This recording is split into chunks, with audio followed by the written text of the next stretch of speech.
안녕 유부들. 오늘 약간 안경 누님 느낌. 제가 이 11월 유익한 책을 어제 2번을 찍었거든요. 평소에 잘 안 쓰던 카메라로 오랜만에 촬영이 하고 싶은 거예요. 근데 촬영하고 촬영본 보니까 너무 마음에 안 드는 거예요. 그냥 어제 찍어버리고 싶어가지고 연속으로 2번 촬영을 한 거죠. 근데 다시 찍은 거는 또 마이크가 뭔가를 잘못해가지고 녹음이 안 된 거예요. 그래서 결과적으로는 바보처럼 3번을 지금 촬영을 하고 있습니다. 여러분이 댓글을 많이 달아주시면 제가 너무 힘이 나고 너무 기분이 좋을 것 같으니까 오늘 영상에 꼭 댓글 많이 달아주시기 바랍니다. 여러분이 댓글에 호들갑 떨 때, 그때가 가장 기분이 좋다. 오늘도 제가 독후감을 써놓은 것들을 보면서 얘기를 해야 되기 때문에 이렇게 시선이 왔다 갔다 할 수 있거든요. 가끔 댓글에 시선이 자꾸 왔다 갔다 해서 정신 사납다 이런 댓글이 있는데요. 내가 기억력이 좋지 못해. 자연스러운 시선 처리를 포기하더라도 내가 느낀 그대로를 전달하고 싶어. 어쩔 수가 없습니다. 그러니까 견뎌. 오늘 영상 시작하기에 앞서서 한 가지 이야기하고 싶은 점이 있는데 제 영상을 정말 감사하게도 출판 관계자분들이 정말 많이 봐주시거든요. 정말 일단 제가 뭐 아무것도 아닌 사람인데 봐주셔서 너무 감사하다는 말씀을 드리고 도서 협찬이라든지 광고 문의 메일이 정말 많이 와요. 하나 말씀드리고 싶은 점이 협찬을 받아서 책을 읽고 싶은 마음이 없고 앞으로도 없을 예정이라 그 도서 협찬 뿐만 아니라 광고 여러 가지 이유가 있겠지만 일단 제일 큰 마음은 제가 책 읽는 거 자체를 너무 좋아하고 살면서 제가 선택할 수 있는 능동적인 행위 중에 하나가 책 읽기라는 생각이 들거든요. 내가 선택해서 내가 구매해서 읽는 게 온전히 내가 선택할 수 있는 게 사실 살면서 몇 가지 없잖아요. 그래서 그게 저의 아주 큰 즐거움이기 때문에 앞으로도 협찬을 받거나 도서로 광고를 할 생각이 없다는 점 일단 시작하기 앞서서 이야기를 좀 해봤고요. 제가 11월 달에는 7권 읽었는데 저번 달에 제가 그 김혜란 작가님의 안녕이라 그랬어. 이거를 이번 달에 같이 이야기하면 좋을 것 같다고 했었잖아요. 요거까지 해서 8권 저의 주관적인 리뷰를 한번 해보도록 하겠습니다. 이 책으로 말할 것 같으면 김혜란이 이야기하는 돈과 이웃 그러니까 돈과 이웃이라는 그 핵심 메시지를 가지고 풀어나간 단편 소설이에요. 계급이나 신분이 사라진 지가 정말 오래됐음에도 아직도 여전히 그런 보이지 않는 계급이나 신분 같은 것들이 존재한다고 생각을 하거든요. 이 책의 뒷부분에 그 작품 해설이 있잖아요. 그거를 또 제가 좋아하는 신영철 평론가님이 쓰셨더라고요. 해설에 이런 이야기를 해요. 인간 삶의 모든 측면, 금전적인 부의 창출과 상관없는 영역에서조차 시장의 주체처럼 판단하고 행동하게 만든다는 것. 교육, 건강, 체형, 가족 혹은 이웃 등에 대해서까지 언제나 경제적 인간으로만 살아가게 되어버린 우리가 이 책에 있다.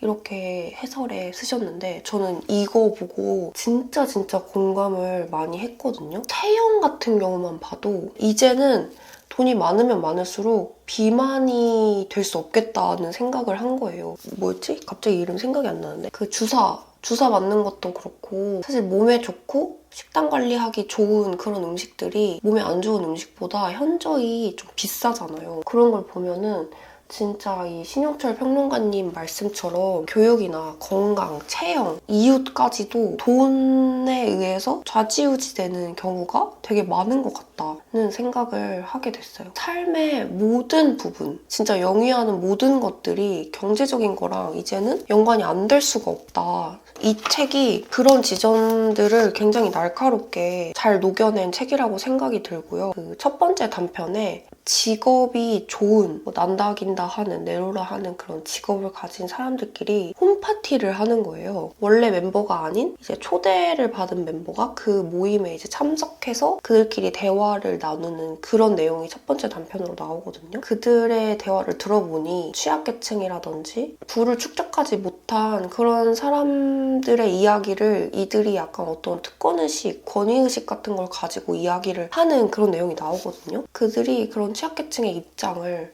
뭔가 이해하려는 노력조차 하지 않는 그런 삶의 태도, 그런 것들을 그 대화에서 보여주는데 또 빡쳤어요. 가난한 사람들에 대한 어떤 편견, 뭐 가난한 사람은 게으르다, 뭐 그런 거라든지 학벌로 사람을 아직까지도 판가름하는 것? 저는 그런 것도 아직까지도 너무 많다고 생각이 들어서 또 이 책을 읽으면서 많은 생각을 또 해보게끔 만들어준 그런 책이었어요. 이런 얘기하면서 늘 하는 얘기가 있는데 내 인생에서 내가 쌓아올린 그런 수많은 것들 중에 진짜 내 노력으로 읽어낸 것은 사실 진짜 일부분이고 그 외에는 정말 운의 작용이 크다고 생각을 하거든요. 이거는 저도 사실은 아예 반대의 입장에서 생각을 했었던 사람이에요. 내가 노력해서 내가 이렇게 성과를 이룬 건데? 라고 생각을 했는데 책이나 이런 거 많이 읽으면 읽을수록 아 진짜 내가 이룬 것들이 운이 좋았구나 라는 생각을 하게끔 만들어주더라고요. 내가 뭐 지금 전쟁하는 나라에서 태어났거나 지금 이 시대가 아닌 엄청 옛날에 태어났거나 한다면 내가 이렇게 또 교육받거나 하지도 못했겠죠? 뭐 그런 걸 생각해본다면 그냥 내가 노력해서 할 수 있다는 것조차도 운의 작용이구나 라는 생각을 했거든요. 단편 중에 숲속 작은 집이라는 단편이 있어요. 이제 한 부부가 좀 휴가차 좀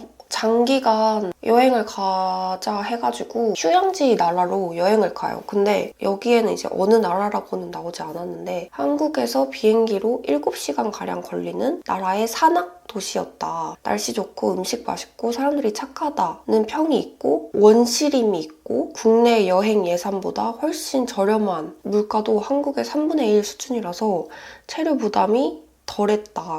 네, 그래서 오랫동안 이제 그 나라로 여행을 가는 거예요. 근데 여기 나라 설명하는 거 보자마자 저는 발리 그리고 우붓이 또 생각이 났거든요. 정글, 뭐 한국에서 7시간 걸리고 사람들도 친절하고 이것들이 제가 발리를 다녀와서 그런지 모르겠지만 발리랑 되게 비슷한 부분이 많았어요. 여기에 막 그런 내용이 나와요. 숙소에 있다가 나갔다 오면은 치워주잖아요. 하우스키핑 해주잖아요. 뭔가 물건이 자꾸 이렇게 삐뚤게 돼 있었다는 거야. 처음엔 안 그랬는데. 그래서 주인공이 팁을 안 줘서 그런가? 해가지고 팁을 뒀어. 근데 팁을 안 가져간 거야. 이게 팁인지 몰랐나? 해가지고 뭐 거기에 쪽지를 썼나? 그래서 팁이라고 해가지고 쪽지를 또 써놓으니까 뭐 그런 내용이 나오거든요. 이제 여기에서 이 주인공이 느꼈던 어떤 선입견 같은 것이 이 단편의 내용으로 나온 그런 소설이었어요. 저도 올해 발리를 2주 동안 갔다 오면서 좀 진짜 많은 생각을 하게 만들었었거든요. 발리 자체는 너무너무 아름답고 그 자연이나 모든 것들이 정말 아름답고 여름을 좋아하는 인간으로서 그런 따뜻한 나라 자체가 저한테는 너무 잘 맞았어요. 그래서 그냥 그런 모든 것들 다 아름답고 뭔가 동북아 사람들에 비해서 동남아시아 사람들이 조금 더 느긋하고 좀 순박하고 느슨하고 좀 귀여운 그런 면이 있더라고요. 물론 제가 발리에 있는 모든 현지인들을 다 만나본 건 아니지만 발리에서 제가 2주 동안 만난 현지 사람들이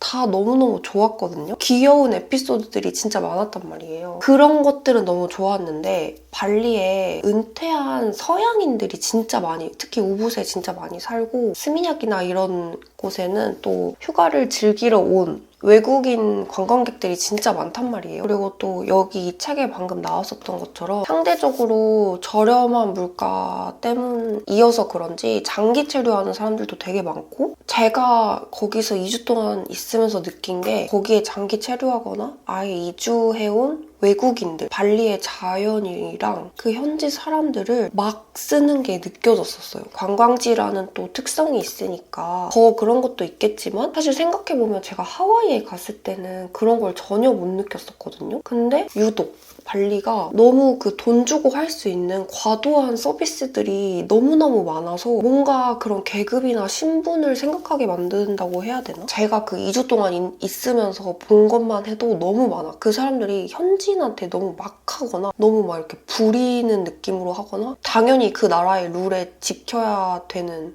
그래서 뭐 주의를 주면은 네가 뭔데 이렇게 하라고 하냐 하면서 윽박을 지른다거나 그러니까 너무 현지 사람들을 하대하는 거를 너무 많이 본 본 거예요. 그게 만약에 유럽이나 뭐 하와이나 뭐 그런 데였으면은 그 사람들이 그렇게 했을까? 이런 생각이 드는 거지. 제가 그런 거에 조금 예민하기도 해서 그런 게 더 잘 보였을 수도 있는데 상대적으로 물가가 저렴하고 돈으로 할 수 있는 게 본국에서보다 더 많으니까 그런지 몰라도 신분 상승한 것처럼 왕처럼 무슨 하는 사람들을 제가 되게 많이 봐가지고 진짜 한 대 다 때려주고 싶었어. 진짜 그 돈과 이웃 이거를 진짜 그 한꺼번에 이 책을 읽자마자 모든 것들을 다 생각하게 만든 그런 책이었어요. 발리도 그렇고 뭔가 어떤 나라에 가도 우리나라도 마찬가지고 보이지 않는 신분이라든지 계급이라든지 요즘 또 특히나 더 많이 느껴지는 것 같아서 좀 그게 이상하다고 느껴졌거든요. 그리고 아까도 얘기했지만 그 뒤에 신영철 평론가님의 그 해석글도 너무너무 좋았고 제가 읽으면서 놓쳤던 그런 부분들도 해석글 읽으면서 헐 이게 이거였어? 했던 것도 있었거든요. 참 재밌게 읽었습니다.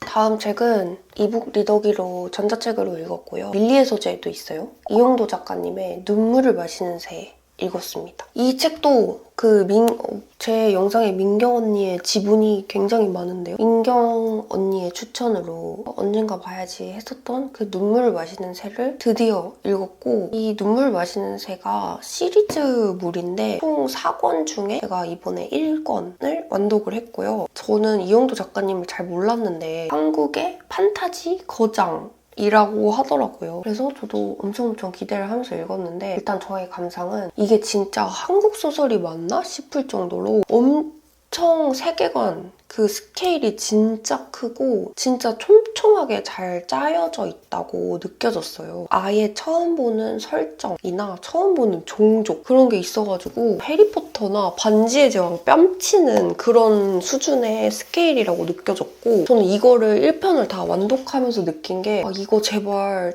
어디서 투자 진짜 많이 해가지고 영화로 나오면 너무너무 좋겠다. 한국에서도 막 반지의 제왕이나 해리포터처럼 이제는 막 기술도 많이 발달을 했으니까 이제 한국에서도 그런 거 만들 수 있지 않을까? 해리포터 같은 거를. 왜 못해? 오징어 게임 얼마나 잘 됐어. 이제는 할 수 있을 거라고 생각이 들었거든요. 그래서 이거 진짜 넷플릭스 좀 누가 이거 만들어주면 안 되나? 이런 생각을 했고 세계관도 진짜 크고 시리즈가 좀 길고 한 권의 페이지 수도 되게 많은 벽돌이다 보니까 떡밥도 진짜 많고 1편에서는 거의 떡밥을 푸는 것 위주의 내용이 많이 나와요. 그래서 약간 1편은 좀 이 세계관을 공부하는 느낌으로 읽어야 되는데 그렇다 보니까 약간 어느 정도 상상력이 필요해. 처음 보는 세계관, 처음 보는 종족, 뭐 처음 보는 설정 이런 게 있다 보니까 이게 뭐지? 하면서 약간 상상을 해야 된단 말이에요. 그렇다 보니까 초반에는 이게 너무 어려운 거야. 상상도 잘 안 되고 그래서 제가 그 유튜브에 좀 찾아보니까 이종범 님이라고 웹툰 작가이신 걸로 제가 알고 있는데 그분이 유튜브도 하시거든요. 스토리캠프라고. 거기에 눈물 마시는 새 시리즈를 세계관 정리해놓은 영상이 있어요. 제가 그래서 그 영상을 보고 이 눈물을 마시는 새를 같이 읽으니까 몰입이 훨씬 잘 되고 훨씬 이해하기가 쉽더라고요. 읽어보고 싶다. 근데 조금 엄두가 안 난다 하시는 분들은 그 영상으로 어떤 느낌인지 좀 찍먹을 하면은 감이 쉽게 올 거라고 생각이 들어서 그 영상도 한번 보시는 거 추천드립니다. 다 필요 없고 판타지 소설 갓띵작 읽고 싶다 하면은 저랑 같이 눈물을 마시는 새 읽어보는 게 어떨지. 그 다음 책은 이 문진영 작가님의 딩이라는 이제 왜 이렇게 어둡냐 갑자기? 조명을 좀 켜야겠어. 나 이제 안경 벗을래요. 이 안경에 조명이 반사돼서 안 되겠어. 아무튼 다음 책은 이 문진영 작가님의 딩 읽었고요. 김혜란 작가님의 안녕이라 그랬어를 이번 달에 소개하고 싶었던 이유가 바로 이 책 때문이었거든요. 이 둘이 약간 연결되는 이야기를 하고 있어서 같이 이야기를 하면 좋겠다 해서 이번에 소개를 한 건데 일단 이 소설은 연작 소설이에요. 이렇게 세계관을 공유하고 있고 다 서로서로 연결이 되어 있는 그런 연작 소설인데 첫 번째 단편에 나오는 주인공 이름이 지원인 거예요. 제 이름이랑 똑같은 거예요. 이 연작 소설이라고 했잖아요. 어떤 한 동네에 사는 사람들, 그러니까 그 동네에 연결되어 있는 사람들의 이야기거든요. 서울에서 3시간 반, 그리고 다시 버스를 타고 30분을 더 가야 한다는 그 마을에서 지원이 자랐고, 그리고 그 마을을 벗어난 지 오래된 사람이 지원이라는 이 인물이에요. 저도 지금은 서울에 산 지가 오래됐지만 저의 고향이 서울에서 한 2시간 반 걸리는 그런 지방이고, 저도 그곳이 너무 싫어서 빨리 벗어난 사람이거든요. 그러다 보니까 이 이름도 같은, 그리고 나랑 좀 어떻게 보면 상황도 좀 비슷한 이 지원이라는 인물에 제가 몰입을 하게 됐어요. 지원이 그 너무너무 싫었던 그 마을을 벗어나서 산 지 오래됐는데 다시 그 마을에 가야 하는 이유가 생겼던 거죠. 그게 바로 아버지가 돌아가셔서 아버지가 살고 있던 그 집을 정리를 하기 위해서 고향으로 돌아간 건데, 이제 거기서부터 이야기가 시작이 되거든요. 고향에 가서 이제 어렸을 적 친구 주미를 만나게 돼요. 이 주미라는 친구는 그 마을에서 모텔을 운영을 하고 있는데, 그 모텔에서 어떤 한 남자가 스스로 목숨을 끊은 거예요. 그러다가 그 남자가 목숨을 끊은 그 방에 묵고 싶다고 어떤 미스테리한 여자가 나타납니다. 그 동네에. 그 다음 편이 그 미스테리한 여자인 제인의 이야기가 또 그 다음 편에 쭉 나와요. 그래서 이렇게 계속 나오는 인물들이 바톤 터치 하듯이 이야기를 쭉 풀어나가는 그런 연결되어 있는 형식의 소설인데, 후반부 가면 갈수록 더 좋았었거든요. 그 마을에서 작은 포장마차를 운영하고 있는 영식이랑 그 바닷마을에 거주하고 뱃일을 하러 나가는 외국인 노동자 수원의 이야기가 후반부에 나오는데, 제가 그 이야기를 읽으면서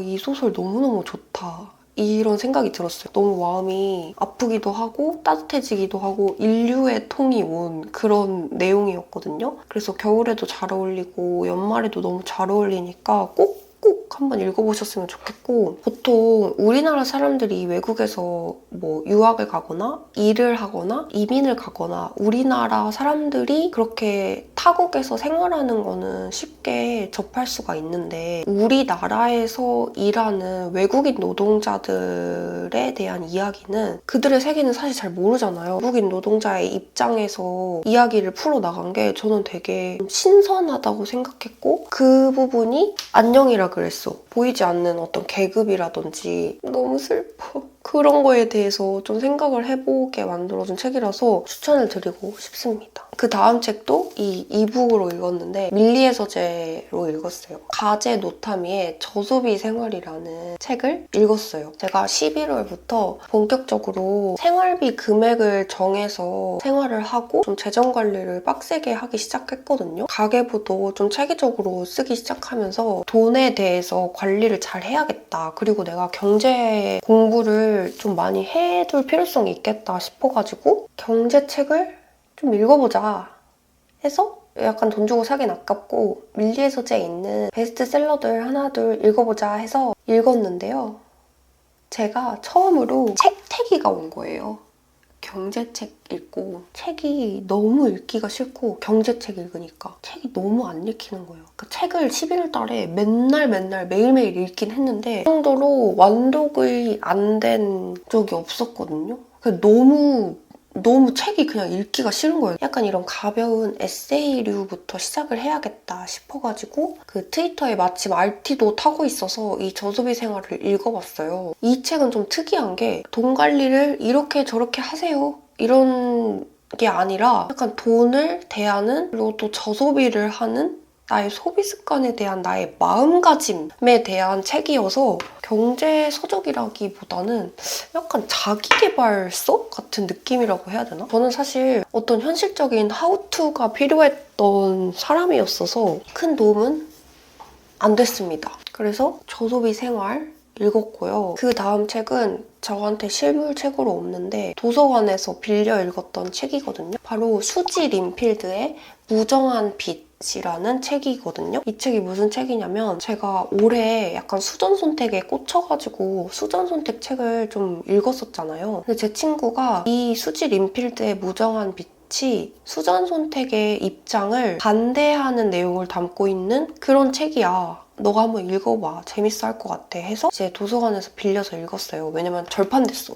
구할 수가 없어. 그래서 한번 읽어봤는데 수전 선택이 이제 그 사진에 대한 비판, 특히 전쟁 사진 이거에 대해서 타인의 고통을 소비하고 현실을 좀 왜곡할 우려가 있다 해서 수전 선택은 전쟁 사진이라는 거를 되게 비판하는 입장이었거든요. 그런 비판을 비판하는 입장이 이 수지 린필드의 무정한 빛에 나오는 거였어요. 저도 이게 너무 여러 가지 복잡한 상황들이 많이 섞여져 있어서 어떤 입장이다 라고 확실하게 스스로 답을 못 내리긴 했는데 그런 건 있는 것 같아. 요즘에 SNS가 많이 발달을 하면서 어떤 사건이라든지 그런 끔찍한 일을 누구나 SNS에 올릴 수 있게 됐잖아요. 그러면서 보는 이도 찍는 이도 그것에 대한 윤리의식이 좀 부족하다는 생각을 하긴 했거든요. 예를 들어서 우리 그 이태원 참사 때 가게 안에 있던 사람들이나 건물 위에 있었던 사람들이 모두 다 핸드폰을 들고 그 거리에 있는 사람들 그 고통스러워하는 모습을 다 찍어서 본인의 SNS 계정에 올렸잖아요. 보는 사람들은 보고 싶지 않아도 SNS에 들어가면 자연스럽게 그것들을 다 소비할 수밖에 없게 돼버렸고 그러니까 그런 것들이 괜찮은가 하는 의구심이 든다는 거죠. 그리고 또 그런 것도 느꼈던 것 같아요. 최근에는 진짜 시대가 어느 때인데 아직도 너무 끔찍한 전쟁들을 하고 있잖아요. 제가 되게 좀 이질감이 들었던 게 저희 집 고양이, 따뜻한 제 고양이를 이렇게 제 무릎 위에 올려놓고 유튜브를 그냥 이렇게 보고 있었는데 유튜브 알고리즘에 러시아 병사의 최후를 그 우크라이나 측에서 드론으로 그 병사의 모습을 찍은 영상을, 뉴스 영상을 보게 된 거예요. 너무 끔찍했거든요. 그 끔찍한 장면과 너무 별개로 우리 집은 너무 포근하고 아늑하고 내 고양이는 내 무릎 위에 있고 그것 자체가 너무너무 이상하고 기괴하다는 생각을 했어요. 내가 그걸 보고 있음에도 아무것도 할 수 없다는 무력감 그리고 이걸 내가 봐도 될까? 하는 어떤 죄책감 또 역설적이게 그걸 봤음에도 불구하고 금방 또 다른 알고리즘에 자극적인 영상을 또 클릭해서 금방 잊게 되는 어떤 그런 지점들까지도 이게 진짜 괜찮은가? 이게 맞나? 싶은 생각이 들었거든요. 한편으로는 어떤 방식으로든 사진이든 텍스트든 그림이든 역사를 기록한다는 건 되게 중요한 일이잖아요. 기록하는 일과 그거를 소비하는 그 방식을 어떻게 가져야 할지 사실 우리가 흔히 생각해보지 못하는 지점들이잖아요. 근데 그거를 잘 풀어낸 그런 책이 이 수지 린필드의 무정한 빛이고 되게 사고의 확장을 할 수 있는 그런 책이라서 한 번쯤 읽어볼 만한 것 같아요. 그리고 이제 다음 책이 제가 그 책태기가 개세게 왔던 그 즈음이었거든요. 안 되겠다. 도파민 책으로 이 책태기 뚫어야겠다 해서 제가 어떤 걸 읽었냐면 이것도 이북 리더기로 읽었고 밀리의 서재의 순위권에 있었던 홍학의 자리라는 소설책을 읽었습니다. 아마 이 책 아시는 분들 되게 많을 거고 읽어본 분들도 되게 많을 거고 저도 이름을 진짜 많이 들어본 책이었거든요. 저의 짧은 감상을 말해보자면 파바박 이렇게 자기 전에 가볍게 읽기 좋은 그런 스릴러 소설이고 호도 아니고 불호도 아니고 저의 취향의 바운더리에 들어오지 않는 그런 책이었고요. 재밌게 잘 읽었다. 그러니까 딱히 그 이상의 할 말이 없어. 그리고 이제 그 홍학의 자리 다음으로 읽은 책이 멜 로빈스, 소이어 로빈스의 렛댐 이론 베스트셀러여서 많은 분들이 알고 계실 텐데요. 이 책에 대해서 이야기하는 인터뷰 영상이 먼저 떠가지고 한번 봐야겠다 해서 사놨다가 이제서야 책을 한번 봤고요. 일단 이 책의 내용에 대해서 이야기하기 전에 제가 경제책이랑 마찬가지로 이런 자기계발서 책을 잘 안 읽게 되는 이유가 너무 이렇게 회초리질들을 해. 이렇게 안 살면 걔 붐다. 이런 느낌의 뉘앙스로 쓴 책들이 너무 많고 특히 경제서적. 이렇게 안 하면 진짜 바보 멍청이고 네 삶은 망했어. 약간 이런 뉘앙스의 책들이 너무 많아가지고 너무 기분이 나쁜 거예요. 지가 뭔데. 그렇게 너무 혼내는 회초리질하는 책들은 일단 거부감 들어서 안 읽게 되고 이런 자기계발서도 어떤 자기만의 어떤 철학이나 그런 삶의 꿀팁 같은 거 이렇게 전수해주는 책이잖아요. 근데 그거에 포커싱 된 게 아니라 이 철학서를 쓴 나 자신을 약간 사업 도구로서 빌드업하고 브랜딩하는 느낌의 책들이 있는 거야. 그러니까 이 책 자체가 약간 돈벌이 수단인 거지. 이 책을 쓴 나. 이제 이걸로 강연도 하고 해먹고 살아야지? 약간 그런 낌새가 보이면 성공 신화 파리하네 하면서 안 읽게 됐는데, 그래서 그런 책을 제가 어떻게 구분하냐면 이 책의 어떤 핵심 키 메시지에 대해서 이야기하기보다 저자에 대해서 아무도 물어보지 않은 자기의 어떤 이력이라든지 뭐 그런 것들에 대해서 주구장창 이야기하고, 그런 거를 너무너무 막 포장 브랜딩을 막 너무 많이 해놔. 포장지를 깠는데 그 안에 포장지만 있어. 그런 느낌이거든요. 근데 이 책이 약간 성공파리 신화하는 그런 느낌이 아니었다. 그래서 자기 개발서지만 잘 읽었어요. 이게 내용을 간략하게 말하자면 레댐, 말 그대로 레댐, 내버려 두자, 그리고 내가 하자, 이거거든요. 저도 평소에 좀 이런 신조로 생각을 하고 사는 사람이라서 그냥 텍스트를 읽으면서는 뭐야 좀 되게 뻔한 내용인데? 라고 생각을 했는데, 제가 이걸 읽을 때 엄청 스트레스 받는 상황이 생긴 거예요. 그래서 이게 진짜 내 머리로는 도저히 이해가 안 가고 왜 이렇게 살지? 이런 생각을 할 일이 생겼는데, 이 책의 이 이론을 그 상황에서 적용을 한 거지. 그냥 내버려 두자, 이렇게 생각하고 그냥 내가 할 수 있는 걸 하자 했더니, 평소 같았으면 그 문제로 정말 에너지 소모를 많이 하고 스트레스를 진짜 많이 받았을 텐데 정말 스무스하게 지나가 버린 거예요. 실생활에서 써먹을 수 있는 실전 꿀팁들이 많이 담겨있다라는 생각이 들었어요. 현자되기 팁 이라고 해야 될까? 책은 아직 안 읽어보셨다면 어떤 분들한테 추천드리냐면, 특히 우리 또래 2030들은 인간관계에 스트레스 많이 받잖아요. 그리고 약간 내가 통제할 수 없는 것이랑 통제할 수 있는 거를 잘 모르고 내가 어떻게 할 수 없는 일에 시간을 너무 허비하는 경우도 많이 있잖아. 그렇게 좀 현생 실전 꿀팁이 필요한 2030들이 보면은 너무너무 도움이 되겠다 싶은 거예요. 제 고민 상담 콘텐츠 할 때도 직장에 사람 때문에 스트레스 받아요. 뭐 누구 때문에 스트레스 받아요. 이런 거 되게 많았는데, 그분들 다 이 레댐을 보시라. 성공파리 신화 이런 책 아니니까 안심하고 보셔도 됩니다. 그 다음에도 이 이북으로 읽었고, 밀리의 서재에 있는 손선란 작가님의 아무도 오지 않는 곳에서를 읽었어요. 일단 늘 그랬듯이 아무 사전 정보 없이 책을 읽었는데, 책 읽고 진짜 눈물 파티했어. 너무 오랜만에 책 읽다가 울었거든요. 재밌기도 하지만 제가 이 책을 마음에 들었던 이유가 뭐냐면, 다 자기 취향이라는 게 있잖아요. 책을 읽다 보면 이런 소재에 이런 관계성에 이런 거 너무너무 맛돌이다 하는 그런 게 다 각자 있을 거 아니에요? 제가 너무 좋아하는 그런 관계성의 이야기가 첫 편부터 나와요. 이 첫 장에서부터 이거는 됐다, 됐어, 이 대사가 나와. 너 정말 아빠를 죽였어? 내가 묻는다. 밀었는데 넘어지면서 뇌진탕. 무코가 대답한다. 오늘부터 네가 내 꿈이야. 나도 언젠가 엄마를 죽일 수 있겠지? 이 대화를 시작으로 일이 펼쳐지거든요. 막 갑자기 좀비 나오고 우주 가고, 갑자기 좀비, 우주, 엥 하실 수도 있는데, 손선란 작가님이잖아요. 지구를 좀비한테 먹혀버려가지고 사람들을 선발해서 인간이 생존할 수 있는 두 번째 행성, 그 행성에 가는 길에 어떤 사건이 일어나는 거예요. 그 무코라는 친구가 나오는데, 제가 약간 이런 캐릭터를 너무너무 좋아하거든요. 일단 제가 생각하는 맞돌이, 진짜 맞돌이는 대놓고 연애를 하고 치열하게 사랑을 하는 그런 게 맞돌이가 아니다. 그리고 이 세계에 믿고 의지할 존재가 이 둘밖에 없는 거야. 이 서로밖에 없어. 근데 한 명은 완전 츤츤거려. 그리고 한 명은 완전히 그냥 복종이야, 복종. 얘를 위해서 내 목숨까지 바칠 수 있을 정도로 그냥 다 해줘. 바보같이 다 해줘. 저 그런 걸 너무 좋아하거든요.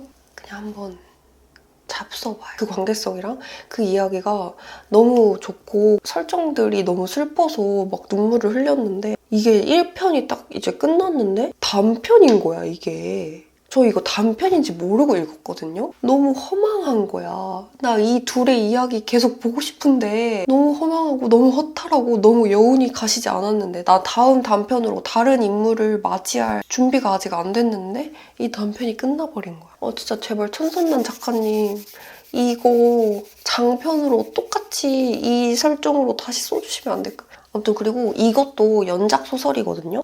좀비? 우주? 그리고 너무 익숙한 제목이 마지막 편에 나오는 거야. 에? 이거 뭐지? 어디서 많이 봤는데? 하고 봤더니 제가 저번 달인가 저저번 달에 읽었던 엔솔로지 책 토막난 우주를 안고서의 천선란 작가님 단편이 실려 있었잖아요. 그 좀비 레즈 부부. 그 좀비 레즈 부부 이야기가 이 아무도 오지 않는 곳에서 마지막 편에 실려 있는 거지. 그래가지고 아 그게 이거였구나. 그 토막난 우주를 안고서만 봤을 때는 갑자기 좀비? 갑자기 우주? 이게 뭔 말이지? 싶었던 부분들도 이 아무도 오지 않는 곳에서를 읽으면 그 세계관이 다 공유가 돼 있어서 앞에서부터 읽으면 다 이해가 간다. 제가 천선란 작가님 책 읽은 것 중에 이 아무도 오지 않는 곳에서가 제일 제 스타일이었고 첫 번째 단편 그 무코가 나오는 그 편이 너무너무 좋았다. 진짜 너무 재밌게 읽었습니다. 이렇게 저의 11월 유익한 책은 여기까지고요. 이 다음 12월 유익한 책 하면서 2025년 전체 독서 결산을 한번 또 해보면 재밌을 것 같아서 2025년 베스트 책도 꼽아보고 하면 재밌을 것 같아요. 그래서 다음 달에는 독서 결산까지 같이 찍어보도록 하겠습니다. 이번 영상은 여기까지고 여러분 댓글 진짜 많이 달아주세요. 우리는 다음 영상에서 만나요. 안녕!